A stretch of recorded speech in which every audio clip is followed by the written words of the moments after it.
What's going on, golf fans? It's your boy Gsluke here with our round 3 prop stream for the Travelers Championship. Gonna get you guys ready for all of your exposure tomorrow on pick'em sites like Underdog and Prize Picks. We'll also talk through some of the matchups on sites like the sportsbooks to get you ready for moving day and everything that we have in store. But first off, hopefully this Friday is treating you guys nicely. We had the showdown stream a little bit earlier on this evening, going over everything that you needed for round 3 on the fantasy side, and now stoked to get to everything over there on the betting side of things. And was able to play some golf today, got out there on the golf course. Didn't play my best, which, hey, happens. Not a professional golfer or anything like that, but had some fun with the buds, and now stoked to get after it for tomorrow. We got Joseph down there, Retail Ripper, with a question that we'll go through later. Looks like it's more fantasy based, but I'll give you my 2 cents on that a little bit later on. We also got Mark down there as well. So if you guys haven't already said hi in the live chat, go ahead. Let everyone know that you're down there as well, and hit me up with any specific questions that you've got later on. But before we talk about the specifics, any sort of deep dives that you've got for me down below, let's start it off with a look at the course conditions and make sure we're all on the same page heading into tomorrow. So first off, we got these averages, which frankly aren't going to be that useful for round number 3, but worth noting that the golf course played a whole lot harder, and that was expected with the wind that they had coming through. In fact, it maybe played even harder than a lot of people expected, which was kind of nice for our exposure. I ended up taking a lot of fades, as you could probably have told, but based on the live stream last night. Birdie average was 3.26 per round. Bogey average only 3.59. So it was a pretty drastic change from round 1 to round 2, but it's going to be a lot more like round 1 tomorrow. So when we take a look at the forecast, they're not calling for nearly as much wind. The sustained winds are going to be sub 8 miles an hour the entire day. And then your wind gusts don't get over 15 to maybe 18, 19 miles an hour at their peak in the early afternoon. But today you had 30 mile an hour wind gusts. You had 16 to 20 miles an hour of sustained wind. It is going to be a lot more scoreable. So to give you guys an idea of what it looked like round 1, it was playing -1.5, -2 during the morning wave, and they had no wind to contend with. Birdie average was about 4 per round. Bogey or worse average was closer to 2 per round, which is how, you got a scoring average that low. So I would say that it's going to play a lot closer to that for moving day, not only because of the weather, but also with these moving day pin locations. And while we're not going to go hole by hole, and I'm not going to show you every single slope around here, as I had enough time before the live stream to go through all of them.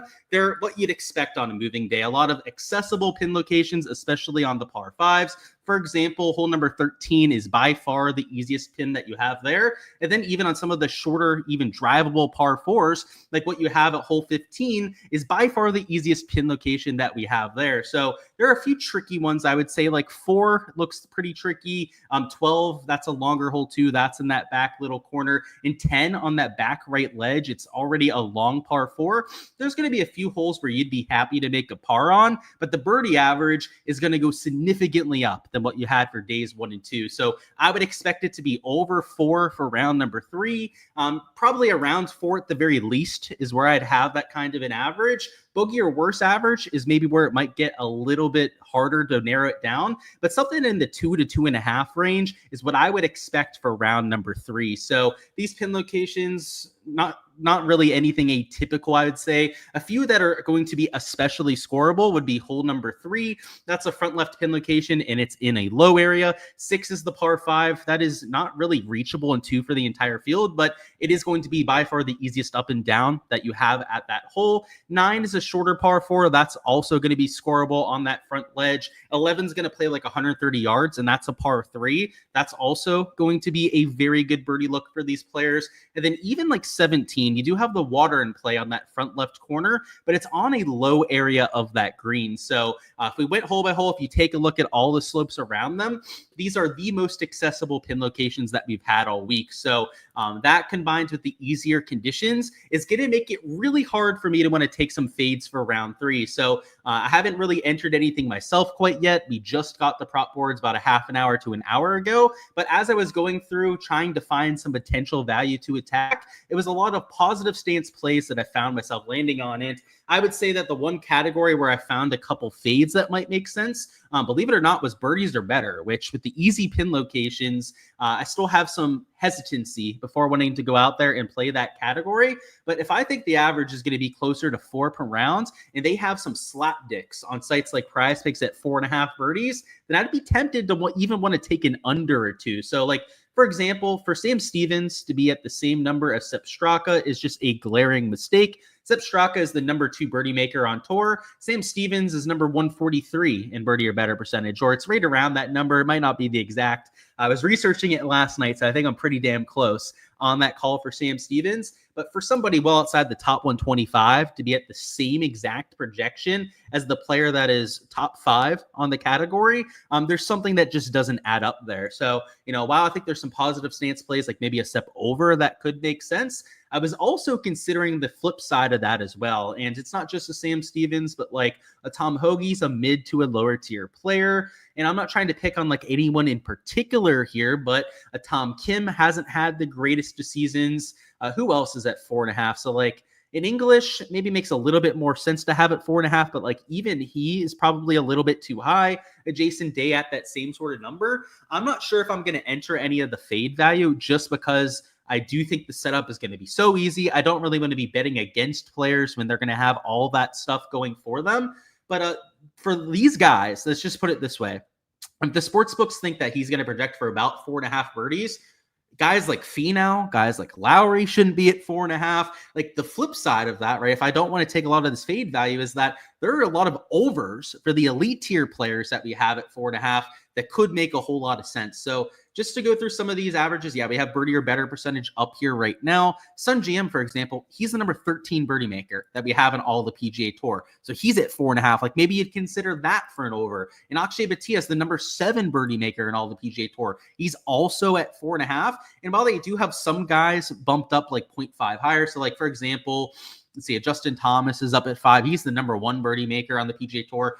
Took advantage of that over at 4 today. That was a massive misprice that, of course, we took advantage of. And by the way, guys, yesterday's live stream, we hit on both of those Prize Picks props. We hit on both of the props that we took on Underdog as well. And overall, ended up being a pretty smash day for yours truly. So definitely trying to add on top of that over here for tomorrow. But I think it's going to be a lot of positive stance plays. Just like today went well because we took a lot of fades and we're able to attack it that way.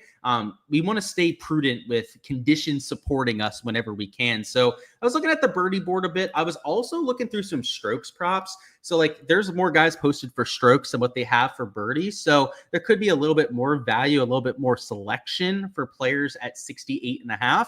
I think shooting -2 could be about a field average day. I think the scoring average is going to be between -1.5 and -2 for the field without all that wind, which means at 68.5.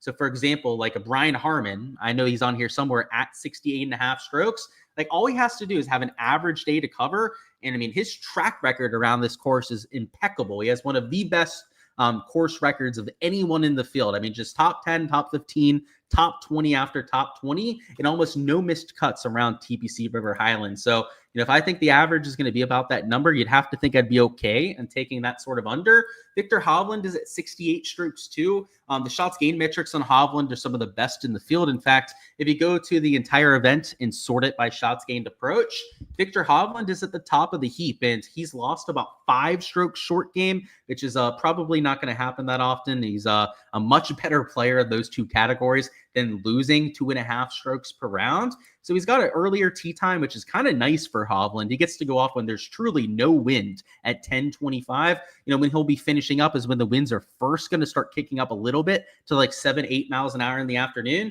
Brian Harman, on the other hand, does have a later tee time, so he's going off at 1. But the later guys, it's not like they're getting that much of the short end of the stick. It's still going to be warmer. Maybe the ball travels a little bit further. That's helpful for Brian Harman's sake. And sub 10 miles an hour wind is a complete 180 compared to what we had for round number 2. So those were two of the props that I was kind of looking at first. I mentioned this Sepp Straka over, like maybe that could make some sense to mix in. We'll have to figure out exactly which ones are our favorites when we go out there and mix it in for a 2-man slip. But that's where my mind's at heading into the slate. And over on the Underdog side, I was like even considering this Hovland under if with this multiplier at 67.5. So obviously 0.5 lower, slightly harder to hit. You don't have that push equity at that -2 mark.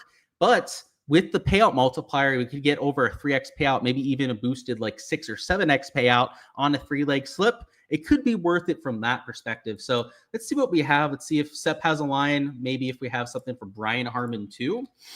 I'm just curious to see what kind of selection. So yeah, he's also at 4.5. And then let me see where they have Brian Harmon at. I believe he's at the same exact number.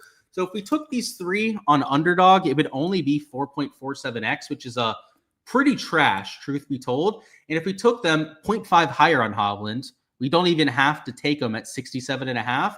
This would be 4.75x on Prize Picks. So the better payout on Prize Picks. Also, you don't have to take them 0.5 lower. So yeah, Underdog is going to be a no-go on that sort of combination. But even then, 4.75x, not good enough. We're going to have to maybe look at some birdie or better matchups to try and offset the payout. And God forbid, maybe a fade for birdies or better too. I know we were mentioning some of the scrubs potentially being an underspot. That could be another way that we handle that as well. Let's see. So to answer your question, by the way, you said best chance to go low tomorrow morning. That's maybe a little bit overlooked. So the overlooked part is what makes it hard, because there are plenty of guys in the morning that I think could have a little bit of a bounce back. But if you're talking about like a 6 or 7K range player, maybe somebody further down the board, like the Bud Colley kind of feels like he's in a decent spot. Gary Woodland, perhaps for a bounce back, a Johnny Vegas at +1. Those guys are around even par, over par in some cases with those three players. And stat-wise, they set up pretty well heading into round 3. So those are a few of my favorites. I know I didn't narrow it down to one, but nobody really comes to mind, right? There's just kind of like a heaping of 4, maybe 5 guys that I think that could go off tomorrow morning. What's going on? Doc D said Fleetwood melts tomorrow. I guess we'll see what happens. I don't have any money, any action either way on that. So we'll see. I'll at least remember you with that one. What's going on, Antonio? It says Luke's with the glasses is dialed. Yeah, my buddies today were ripping me a new one for wearing the glasses. I've never worn glasses when golfing before. I've always had my contacts in. I was running out of time. I was running some errands, and then I forgot about the tee time and had to just run straight to the golf course. So yeah, we had glasses on today trying to golf. It was a little bit of a there was an adjustment that was needed to doing so. In fact, I was hitting my drives without the glasses on so that they wouldn't like violently shake across my face, because my driver swing's pretty violent. But I don't know, had some fun with it. I felt like I was reading the greens pretty terribly. So it might be the last time that happens. But looking through these matchups, the reason why I'm looking at this, and I'm just going to click a random one in here, is that the payout on a 4-leg slip is really, really decent when you have this sort of thing, because not only can you correlate 3 spots for 9.5x, but with these 0.5 birdie or better matchups, and maybe took advantage of this round 1. I took advantage of this plenty of times over the last few months. This 0.5 matters a ton. If you can find somebody that makes more birdies than the player that has to give the 0.5 to the other player, then you can find some really good value on these. So just scrolling through it, it doesn't look like anything is drastically off. Like round 1, they had some props that were just drastically off compared to where they probably should be. Now it's all the guys that should be favored that they actually have the 0.5 on. But the reason why I go through this at times is that you can line shop and find some really decent spots. So a Ludwig Ober, I'm not sure if this is going to necessarily be line value, but that's kind of one that stands out from that perspective, because Ober isn't playing the best golf. On the flip side, Cam Young is playing some really good golf. So just to take a look at the lines, Cam Young is juiced for the over at 4.5. That's exactly what I was expecting. Let's look at Ober. So Ober is also at 4.5, slightly more juice towards that over. But if we take a look at the form heading into this week, and heck, even the form for this golf tournament going on right now, Cameron Young is playing the better golf. And especially if you take a look at just the last month, a month and a half, Cam Young is running laps around a Ludwig Ober. So that's even one that you might want to lean on towards the under. It's not as great an example as some of the ones that we can find. And just to show you the birdie percentages, Ober is number 29. Cam Young has had a terrible year before the last month. He's number 44, so he's still slightly lagging behind Ober. That's probably why this was made the matchup on Prize Picks. But the shorter term you look between Ober and Young, the more and more it's going to favor that underside. So Maybe that's not the exact combination that we go with, but hopefully it gives you guys a little bit of some perspective into what you can look for in some of these categories. Like a Xander versus Scotty Scheffler, that's even an interesting one. I know Scotty's the world number one. He's going to project for the highest amount of birdies of anyone in the field. But you've got to ask yourself, is he going to make up that whole 0.5 between him and Xander Schauffele? And I'd venture to say on most slates that he wouldn't make up that 0.5. So like even that one is a potential target for an under. But the ones where it's like Burns, who's like one of the top 5 birdie makers on tour, versus Bridgman, who's slightly lower tier, like the 0.5 kind of makes sense in that scenario. Hideki Matsuyama versus Johnny Vegas, like same thing. That one tends to make a little bit more sense. But sometimes you could find ones that are like drastically off. So for example, I've taken ones where it's like Henley versus Rasmus Højgaard. Rasmus Højgaard makes more birdies than Henley does per round. So like with the 0.5, that was a no-brainer for the under. But let's look at some of the other categories. So we're looking for a fade, I guess, to try and offset this. If not, we can just go with the 2-leg slip. I'm not completely against that. And just to kind of line shop some of these, I know Hovland's at 67.5. So there's maybe some slate value there. I want to look at Brian Harman. So Brian Harman is minus 130 under. So maybe slight value in our back pocket. And just to give you an idea of the exact finishes for Brian Harman and why I like him around this golf course so much, last year he went T9, year before that T2, T8, and T5, his finishes over the last 4 years. So if you're telling me he can have like a field average day in cover, we have the minus 130 value in our back pocket. That's going to be a spot that I for sure want to mix in. The Hovland one, I really do like. It was the first one that I kind of looked at on the board. So I kind of have a hard time wanting to take that one out. Let me see where they have that set birdie line at, though. I'm assuming that he's juiced towards the over just because he is the number 2 birdie maker on the PGA Tour, is going out super early too when conditions are going to be ripe for the taking. Oh yeah. That's a tough one for me because I really do like all of these like almost equally. You know what we can do here? We're going to take Hovland and Straka for the 2-leg slip on Prize Picks. And then we're going to use Brian Harman over here in Underdog, and we're going to make another 2-leg slip here on the Underdog side. So that'll be the Prize Picks official slip that we're taking for this live stream. And then on the Underdog side, we'll try and find something to pair it with Brian Harman. So I'm going to refresh this just so that we get the latest props to work with. We said thoughts on Keegan for tomorrow. He played bad and still shot even. If he plays good tomorrow, you can see a -4. I tend to agree with that. He's a good course fit around here, won the Travelers Championship, showing just how good of a course fit that he is. I would say that he sets up well. I mean, I didn't get to see his round today, so the eye test for me is non-existent because I was out there playing myself. But let's take a look at round 2 specifically. So he lost off the tee, lost with the ball striking overall, did gain a stroke with the approach play at the very least. Yeah, I mean, this stat profile looks totally fine to me. I know you said like he only shot even par, but that was better than the field average, even for the afternoon that played a little bit easier. So yeah, I would say he sets up like a 6.5 out of 10. Overall, though, he's a great course fit around here. What's going on, Ross? Welcome on in, buddy. He said, missed the earlier stream, but caught this one. Hey, better to have you late than never, my man. And he said, you did hear the one part where I couldn't make a putt, and the closest thing we have in this field is Lucas Glover. Yeah, man, that's how it felt, honestly. I had a lot of really good wedge shots to like 6 to 10 feet, which isn't a regular for me. I was really dialed in when I was about 100 yards out, but I missed every single putt. Like it wasn't even close. Like I was missing by a couple feet at times.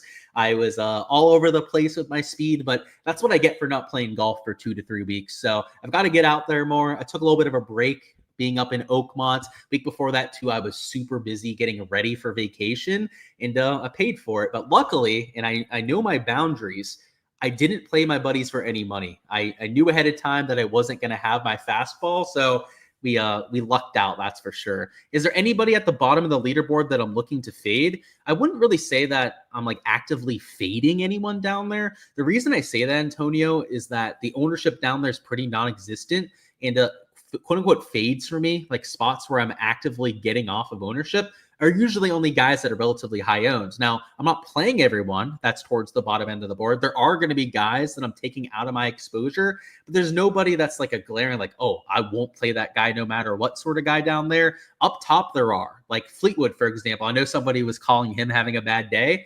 I kind of agree with that. Like, I'm not going to put my money where my mouth is on that, like fade him for the over on bogeys, that kind of thing. Because I hope I'm wrong. I hope he finally gets in the contention for once. It'd be kind of nice for Tommy Ladd. I mean, geez Louise, it's been this long without him getting a tour win.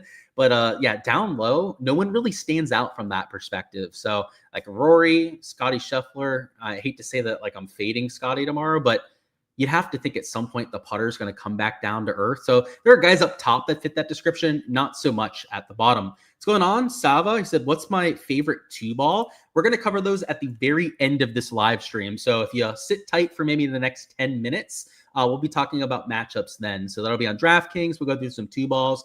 Any custom two balls that the sports books that you're playing on might have, you could throw by me when we get to that section. So just maybe about 10 minutes from now. What's going on, Phil? He says, yo, Luke, your guy. Ben Griffin trolled you with his last two bogeys. I didn't follow his scorecard, so I'm assuming that he had a pretty decent round going before that happened or something like that.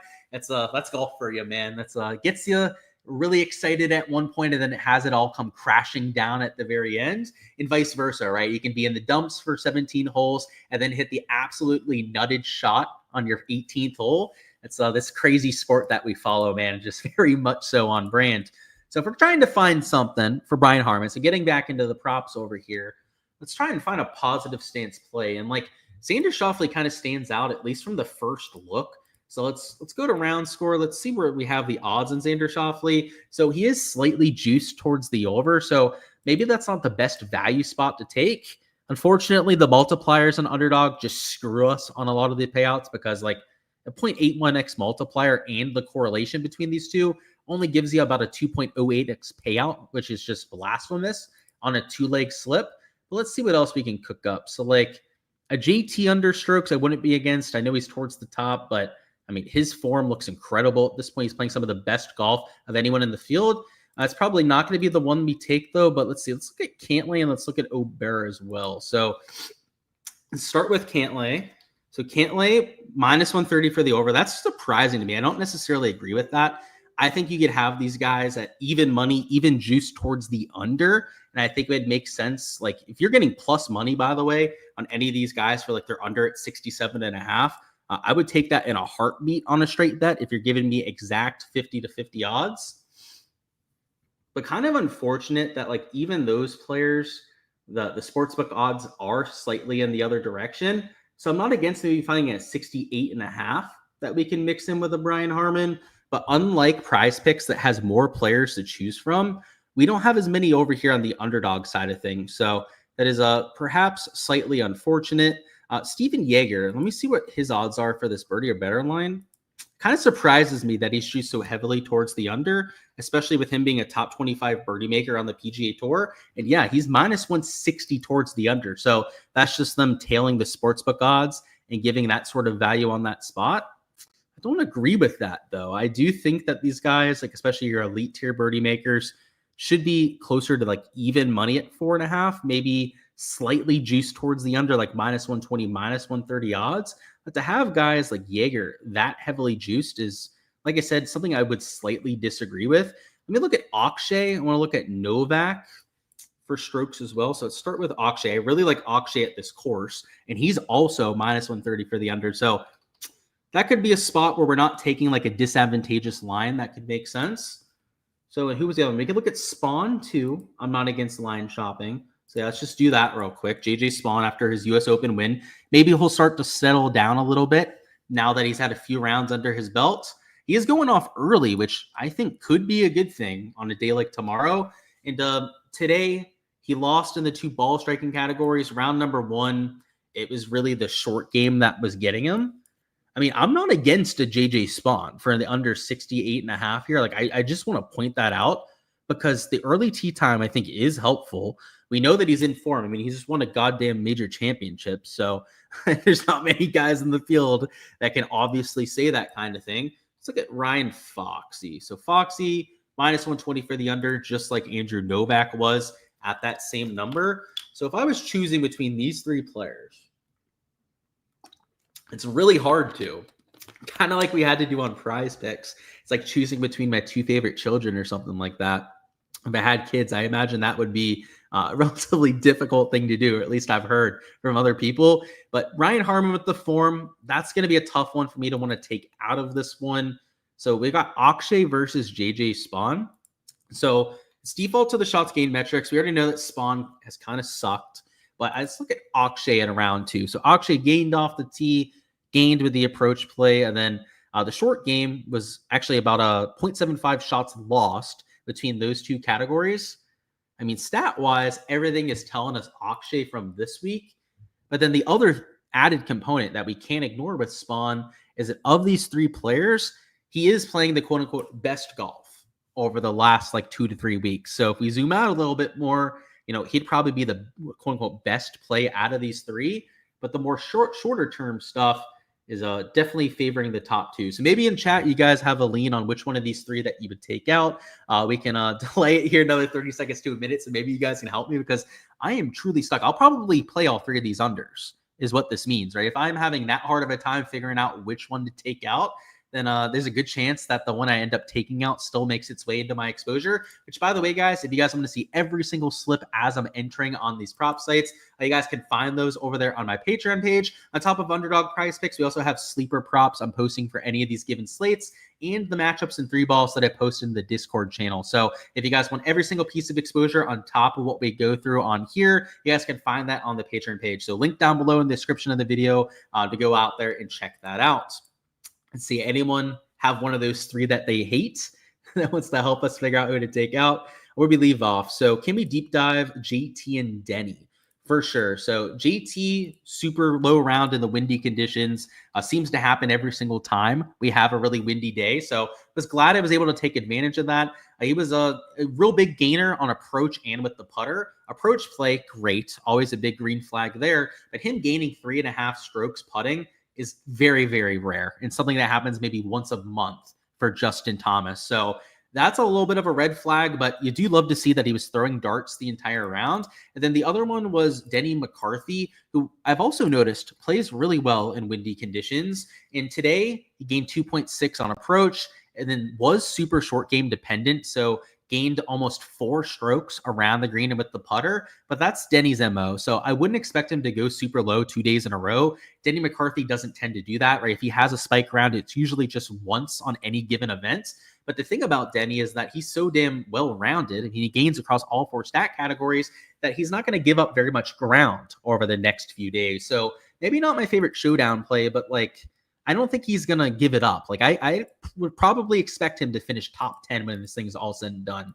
Said, do I think the green average goes up towards 13 or so? I do. So yeah, I know we didn't mention those bottom 2 categories and giving exact projections, but the fairway average, I think, gets closer to 9 per round again. It was 9.18 per round in round number 1. And then the green average, it was 13.27 in round number 1, or sorry, 13.37. It's one of those 2.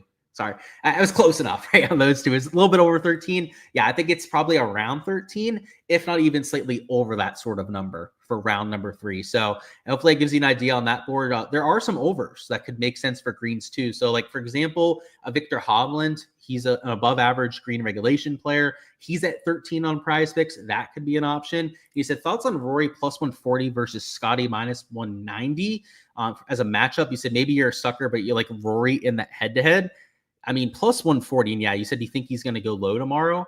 The plus 140 is pretty disrespectful to have anyone at. I know it's Scotty Scheffler. That's why he's plus 140. That's why Scotty Scheffler is minus 190, even against a Rory McIlroy. But I would say that more often than not, you're going to see me taking the guy that's got the big plus money number next to him, especially when it's 2 world-class players if you have between those 2. Now, I don't usually like picking on Scotty Scheffler to get those sort of odds, but yeah, I get it, I would say. I understand why you'd want to take the shot at those sort of odds, and I'm not going to give you too much pushback there at all. I think it makes sense. The stat profiles, they're not going to tell us that much between those 2 players. They're kind of doing it the same way at this point. Yeah, plus 140, I've seen worse odds on that before. So on this underdog side, I'm going to make the executive decision here. And you know what? My gut tells me to take Akshay out. And I hate to say that because Akshay, I really like at this golf tournament. He's still the minus 130 odds towards the under. But in terms of like pedigree, love the Brian Harmon course history. JJ Spawn's a major champion at this point. So is he being disrespected by the sports books now, having him at that kind of number? Like, I get the hangover for the first round, maybe two, after having your major championship. But now that he's to Saturday, no cut event, he's starting super early. Like, I just don't think it's going to be as much of a factor for the next few days. So we'll make it those two for 2.7x that we're playing here on the underdog side. And I do think you can get a slightly better payout on this, especially if they have Spawn at 68.5. So realistically, if you can enter in both underdog and prize picks, you'd want to take these on the prize pick side. So the reason why I go through a quote unquote underdog slip and then a quote unquote underdog prize pick slip is because I know some people only play on one site versus the other. But if you can find a way to get some money on prize picks or sign up for a prize picks account in the state that you're in, you want to take this for the 2.75x over here. So on the underdog side, for my exposure personally, I probably won't enter these two together on a site like this. So let's add the Batia one back into there, by the way. So let's bring up Akshay, take them for the under 68.5. The exposure that you see on my Patreon page, which is where I'm actually putting my money, I'm going to try and find some sort of a fade to mix in, because I just think that the payouts, I want to get over 3x if I can on those two legs. And even if it's not a fade, if I can find a positive stance play that has a multiplier on it, so something like 1.1x to get it close to 3x and maybe even a little bit over a 3x payout for the two-leg slip, that's probably what you're going to see from my kind of exposure. So as I said before, guys, you can find every single slip as I enter those over there on the Patreon page. But for the matchups, which I promised you I would get to in about 10 minutes, which it feels like it's been about 10 minutes since we had that conversation. Let's look through some of the two balls available for round three. So my usual strategy with these is to just try and find blatant misprices. A lot of times those are on underdogs that I don't think should be underdogs. And we found quite a few of those over the last few weeks. So we'll go through the board and see exactly what we can find. We have a question about Cam Young at 68.5. I like the under there, Jack, but he does have a multiplier on underdog. Let's look at prize picks. I think he also has one here, or at least he's down at 68 strokes. So yeah, he's down at 68. I'm not completely against it, but I do wish that you didn't have that multiplier. It's, it doesn't completely kill it, only being 0.9x, but it is slightly sub-ideal. Looking at this green regulation number, though, hold up. That might make a little bit of sense. So 1 second while I take a look at his numbers from this year. So where's he at? He's number 155. Okay. So that's why. He's down at 12.5. For some reason, I thought Cam Young was like top 50 on tour in that category. I'm usually pretty good about knowing where those guys come in. But yeah, 68.5 with that 0.9x multiplier. If you have a fade that you're mixing in that you can use to kind of juice up the payout there and maybe get it close to 3x or maybe even a little bit over a 3x payout, then I'm cool with that on Cam Young as well. So I think that's a sharp take. Just kind of a shame what they do with the pricing on these sites. So with matchups, let's see what we can find over here. So they've got Spawn versus Scott. That's about even money. I tend to agree with that. Lowry being the slight underdog, in fact, a plus money underdog against Sepp Straka. I'm not going to bet against Straka because he's had some of the best form of anyone in all of 2025, but a plus money Lowry is awfully tempting, I'd have to say. Between Cam Davis and Dietrich, Cam Davis being plus 130, anytime you get these like plus 130, plus 140s, they're immediately going to draw my attention. And I'd say in a vacuum, sure, Dietrich might be the slightly more consistent player out of these two, but pedigree-wise, they're almost the exact same player. So let's take a look at these stats between the two. So there's Cam Davis. Then let's find Thomas Dietrich and mix him in here as well. Had to remember who we were dealing with as the partner, the dancing partner for that matchup. So if we take a look at the first few days and combine these two players, they're both losing off the tee. They're both losing with their approach play. Thomas Dietrich has just had a little bit more luck when it came to the putting. So, and you can see that Cam Davis hasn't been as terrible with the approach play to this point. And between these two players, Cam Davis has a lot more experience around this golf course. Cam Davis, I think they said on the broadcast, this is like his 7th time playing the Travelers Championship. I think for Dietrich, it's either the first or the second time that he's playing there. So that plus 130, if you can find the same, if not a better number, I really like the way that that's setting up. But let's keep going through, see if there's anything else that really stands out.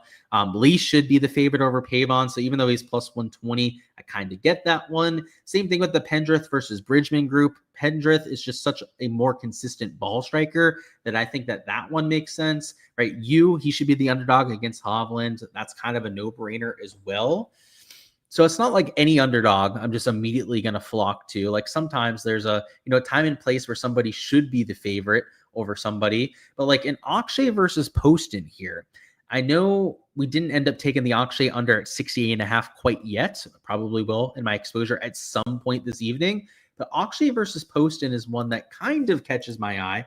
Let's get those two out of there. Let's get Akshay and then Poston in as well. So there's Akshay. Let's get my guy, the real JT, in here. And then sort it so we can take a look at them head to head. So to this point of the week, Akshay's been the slightly better putter. Ball striking stats are rather consistent between those two players. So yeah, the shots gained metrics, I guess, aren't really telling us that much when we're comparing those kind of metrics. The green and reg stats are a little bit better for Akshay at this point. So being about even money, I don't necessarily disagree with it, but I do like how Akshay sets up for this course, so I would lean on that side, even at that minus 115. But let's see what other matchups are on the table. So Tom Kim versus Max Homa. Yeah, Tom Kim should probably be a slight favorite there. Don't disagree. Clanton versus Kim. Now, this is slightly tempting for me to want to take my guy Luke Clanton, but I don't know. Maybe it's a little bit too bullish, a little bit of a homer play if I went in that direction. Burns versus McIntyre. That's the two guys that were in contention at the U.S. Open. Kind of cool to see that they're teeing it up with each other tomorrow. Let's look at Thompson Jaeger. Now, that's one. That's one where it could be the plus money side. Could be the better side of things. So let's go Jaeger. And let's get Thompson in there too. And yeah, Jaeger being plus money. What was it? Like plus 105 on that? Let's get the exact number. So yeah, Jaeger is plus 105 against Davis Thompson. If we take a look at the shots gained metrics, Thompson has lost 4 strokes putting. That's kind of wild. The around the green's been hugely into the positive. That's kind of strange too. He's been all over the place with the short game categories. Jaeger is about a neutral in all 4 stat categories. So playing much more consistent golf, not as, crazy Jekyll and Hyde like you have with Davis Thompson. And if you take a look at the form heading in, neither player is playing particularly well. So let's click on both of these. So whichever one loads first, we'll go through their stat profile. But like Jaeger missed cut, and then a bunch of kind of shitty finishes, and then he was okay at Houston. He was okay at the Truist. Davis Thompson, though, even worse finishes, especially over the last month or so. So you know what? That plus money spot, I actually think can make quite a bit of sense. Now this is one for the record books. Adam Hadwin plus 170 versus Ben Griffin. I know Griffin's playing some good golf, but at a certain point, we're taking things way too far on some of these players. So let's find Hadwin first. So there's Adam Sadwin. And then Ben Griffin. I mean, I know he's playing better golf, but like plus 170, we at the very least need to deep dive it to make sure that we're not missing something there. So to this point of the week, yeah, Ben Griffin has been the better iron player. But Hadwin, I mean, he's still gained over 2.5 strokes ball striking to this point. He's still been, hasn't been carrying himself really in the short game categories either. I don't know if I'm going to actually pull the trigger on that, but the plus 170 side is definitely the side that I'd be considering there. Let's keep going through the rest of the matchups that they have posted. So English plus 145. Probably not betting against Rory. Rory has looked pretty good this week. Plus 170 on Cole. I would kind of look at that one, but Cantlay in his course history and being an elite tier player, like I understand why you're getting that sort of juice on it. I don't understand though when it's been Griffin that you're betting against. Like, Eric Cole, guys like Adam Hadwin are almost on the same level at this point, at least, for this sort of event and how they've played so far. And then JT plus 210 versus Scotty Scheffler. I know you're betting against God at that point. I mean, Scotty Scheffler's world number 1 for a reason. But like these sort of sprinkles, and maybe it's like a half unit sprinkle that you go on these bottom two because, they're close to 2-1 for 2 balls. I mean, that's kind of crazy odds on those kind of ones. But these top ones being like full unit sprinkles, I don't hate whatsoever. So I'm going to have to wait for the Hard Rock bet odds to see exactly what I'm mixing in. That is the unfortunate part about being down here in Florida, is that we only have the one sports book to play on, and they're usually pretty late with posting the board. But if I can get this plus 130 or better, any of the numbers that you see listed here on the right, if I can get those, if not slightly better on the Hard Rock bet board, you're going to see me mixing them in as well. And on top of the Underdog and Prize Pick stuff that we've gone through already, also all the matchups I'm posting on the Discord channel for all of my Patreon members. So make sure to join the Patreon for all of that. And I do still do all the spreadsheets for Showdown on my Patreon page as well. So if you guys haven't already seen that, let me actually show you guys an example of what that looks like. I don't want to give away the entire spreadsheet though, so let me zoom in so that I can cut off some of it.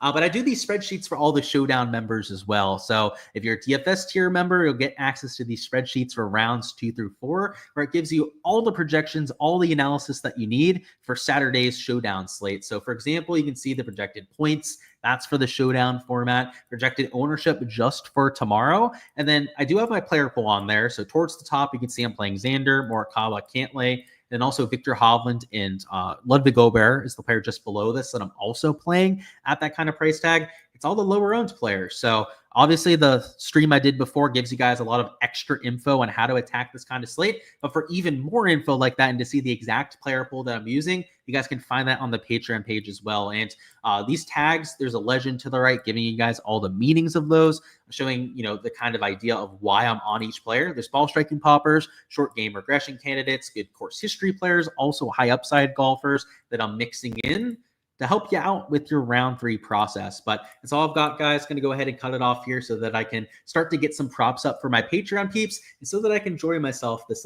Friday evening with a few buddies. So best of luck out there, guys. I will go over any last second questions that I see down there in the chat. Let's have ourselves a moving day. Let's cash out on a few props. Let's cash out on a few slips just like we did for round 2 and make it another profitable slate. But you said, am I shocked by how many 68.5 lines are on the books?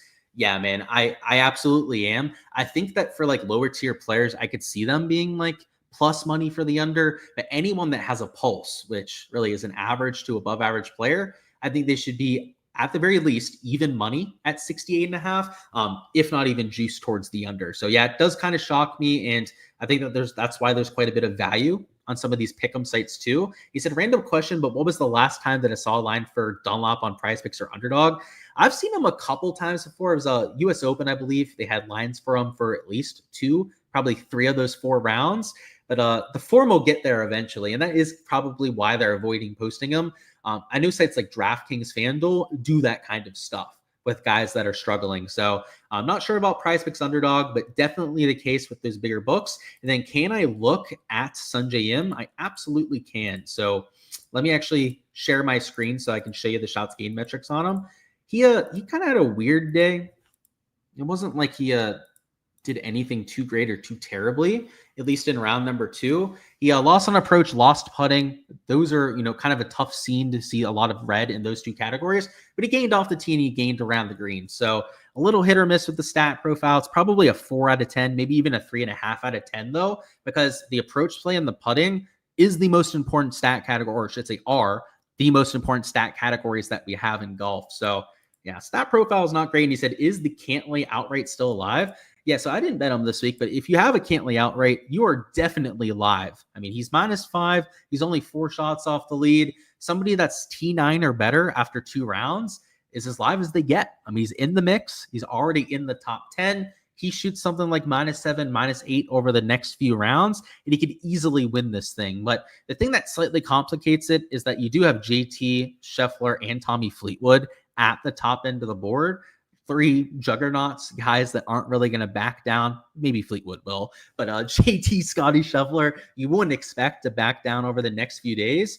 You're going to have to shoot a low score too. Like you're going to have to get a -6, a -7 from a Cantlay to win. But yeah, I mean, if I was sitting at T9 with all my bets, I'd be feeling pretty good about it. I do have some guys like Nick Taylor up there. Let's see, who else did I bet towards the top? Nick Taylor, Russell Henley's on my card. I've got a few other guys in that like T16, T23 range in the mix as well. And even these T16s, these T23s, I wouldn't say that they have like a great chance to win or anything like that, but it's still within the range of outcomes if they can shoot something like -7, -8, or God forbid a 59, like we've seen at this golf course before. So yeah, you're live and absolutely should have a good sweat over the next few days. And I appreciate the kind words, Antonio. Amen to you as well. Have yourself a weekend. And that's all I've got, guys. So best of luck with everything for tomorrow.